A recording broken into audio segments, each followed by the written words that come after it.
राहायला अंबरनाथला आहे, शिंदे गटाचा. आणि इथे मी एखाद्या पक्षाचा पदाधिकारी म्हणून नाही तर एक समाज बांधव, एक समाजाचा घटक म्हणून इथे उपस्थित झालेलो.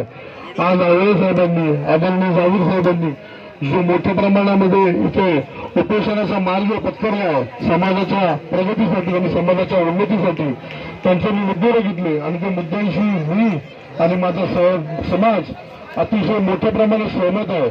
आणि या जो प्रकारे जर कुठल्या सरकारने आपल्याला आतापर्यंत मदत केली नाही तर या सरकारमुळे मी जरी नक्की माझे तरी चांगले संबंध आहेत खासदार श्रीकांत शिंदे साहेबांबरोबर माझं देखील बोलणं झालेलं आहे या उपोषणासंदर्भात आणि त्यांच्या कानावर मी सगळी गोष्ट घातलेली आहे की समाजाचं उपोषण होणार आहे. परवाच दिवशी मी माझं बोलणं झालं आणि मी आळवे साहेबांना आणि ॲडव्होकेट जावीर साहेबांना देखील सांगितलं की खासदार श्रीकांत शिंदे साहेबांच्या कानावर मी आपल्या सगळ्या मागण्या घातलेल्या आहेत आणि ते लवकरच कदाचित आज किंवा उद्या माननीय मुख्यमंत्री साहेब एकनाथ शिंदे साहेबांच्या कानावर सगळ्या मागण्या घालणार आहेत आणि लवकरात लवकर आपल्या सगळ्या मागण्यांचा विचार व्हावा आणि आपल्या समाजाला ज्या पद्धतीने न्याय खूप अगोदर मिळाला होता तो आत्ता मिळाला पाहिजे यासाठी या सरकारने प्रयत्न करावे आणि त्यासाठी खालीचा वाटा म्हणून मी स्वप्नील जावीर देखील नक्की घेणार आहे.